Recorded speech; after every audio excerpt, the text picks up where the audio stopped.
can Topuria be a two-weight world champion? It's going to be interesting. What I like watching with him is his foot placement. Okay. The way he distributes his balance through his feet is unbelievable. So he's never too far forward. He's never too far back. He stands with a wide stance, even though he is quite short. It's going to be interesting, though, because Charles Oliveira, he has been whacked off some of the biggest hitters in the sport and come back and won. So what do you see with the most exciting fighter in the whole of MMA? Let's be straight about it. Charles Oliveira. Well, he's exciting because he gets hit a lot. Yeah, he's reckless. Yeah. He's reckless. Love it. But we love to see it. He likes to get involved, get him dragged into a bit of a punching match, and then he'll tie him up. And then he'll go for flying triangles. He's not scared to be on his back either. And he has been in those kind of situations with guys, Mike Chandler, Gaethje, guys like that, those short, stocky wrestlers. He's done really well. Does it go 25 minutes? Nope, not a chance. If it went past 2.5 rounds, I'd be surprised. Tom Aspinall has entered the conversation surrounding the highly anticipated clash between Ilia Topuria and Charles Oliveira. His prediction has stirred reactions across the MMA community, with fans still debating who will emerge victorious at UFC 317. Aspinall made his stance clear.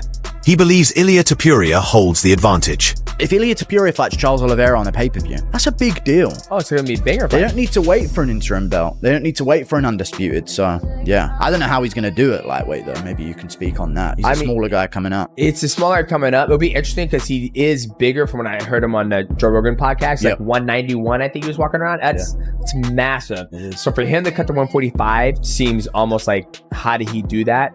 But now that he's going up to 155, I always like when athletes go up. That's Topuria, the former featherweight champion, coming up to 155 and taking on Charles do Bronx Oliveira. And if you ask Ilia Topuria, this is just a mere formality because he is going to touch the chin of do Bronx. He's going to touch Charles and his chin will explode. I feel so powerful at 155. I'm going to touch his chin and it will explode. That is the confidence that he has coming into this fight.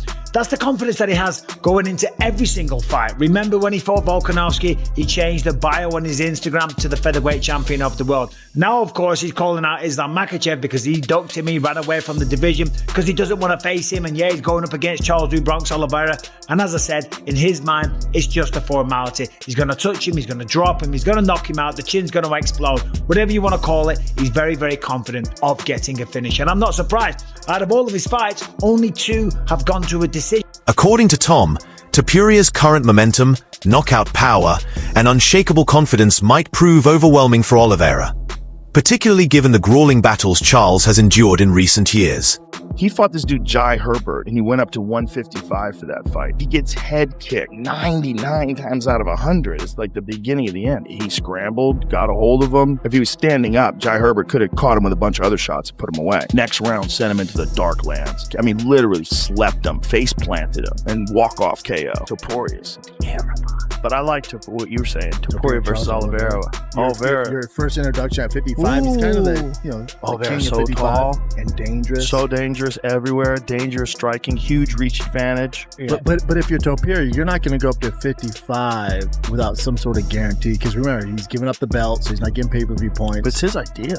Well, because the weight cut's too tough. Is that what it is? Yeah. Ilia Topuria is one of the absolute best fighters in the world. He's the current UFC featherweight champion, and the dude is just phenomenal. One of the things that's phenomenal about him is his technique. His technique is perfect. No fat in his technique. There's no wasted movement. So when an opportunity presents itself, everything is so fast because the technique is so streamlined. Look at how he hits the pads. See how he's moving his head when the guy throws punches? The fucking speed of that. Look at the hand. Look at the hand speed.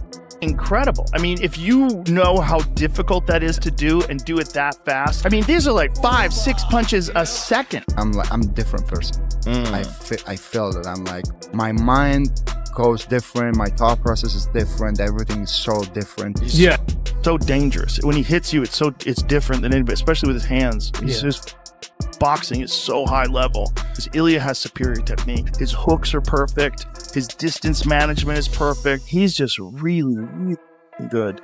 And he's the new guard, right? Like every generation comes up with a new guy who's a new high water mark of technique. He doesn't have any disadvantages. He doesn't have any weaknesses, man. There's people that are thinking maybe he's the best pound for pound fighter alive.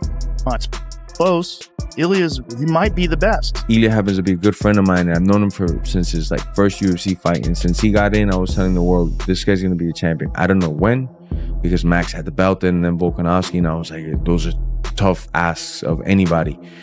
But brother, did he fucking above and beyond show me, man? Bro, his confidence is next level. Oh my god! And I've trained with him numerous times. You know when you go with somebody, it's just dense. It's not even that they're throwing hard. You're just working out, but you can feel this dude, his bones weigh extra fucking 50 pounds than everybody else. You know, he's just a dense fucker. So since I was training with him, wrestling with him, I'm like, man, fuck. This guy hits 170 pounds and he's 145. I was telling people that back then. So it's just, obviously in the fight, you don't know if he's gonna get to connect, but I always in the back of my mind, if this guy connects on these 45 pounders, bro, he's gonna change him up. Cause I remember feeling his power when I'm at 170, 3-4 weeks away from the fight. And I'm like, this guy could crack, for real. He could fucking crack, The MMA community is sharply divided. Supporters of Topuria argue that this could mark the rise of a new champion, pointing to his relentless pressure, durability, and knockout power as the perfect counter to Oliveira's grappling and high-volume striking.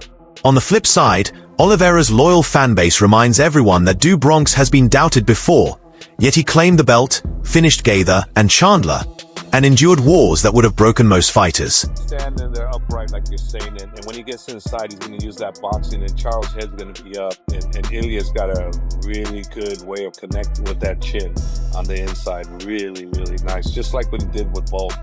And I think if Charles doesn't get him up the middle with knees or front kicks up the middle, he's going to have a hard time with his boxing against him, and he's going to have a hell of a time trying to take him down. Insane! That is not right! To be the world champion that defended 3 times, has more submissions than anyone in UFC history, and he's a -370 favorite. That's a dangerous fight. Merab calls it stupid to make Ilia Topuria fight Charles Oliveira before Islam Makhachev. How is that? Ilia Topuria says he got promised that he would fight for the title if he vacates. By who? The security guard outside his room? Yeah, he kind of hinted that he got promised that. I feel like Charles, Ilia... That'd be fucking fire. I think Ilia might batter him. The way Charles comes forward with those reckless knees... And he's got the chin floating up high too. Stands up tall like a really tall Muay Thai guy, and Ilia's like a low boxer. That's a dangerous fight for Charles. Why? It's not fair for 155 pounds. Right. But if he move up and he beat somebody like Charles Oliveira, of course. Yeah. And I think, you know what I think? Yeah. I think he can beat him. Yeah. Yo, Henry. Woo! Tell that ain't fire kush. Hey, 100%. This is exactly how I feel.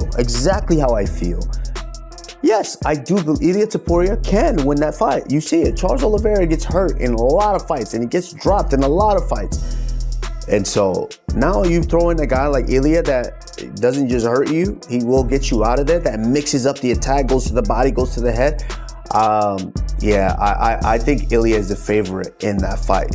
Taking nothing away from Charles Oliveira. Charles is very, very dangerous, and Charles is very, very good. But I think Ilia is a favorite in that fight, and I think 100% he goes out there and he gets through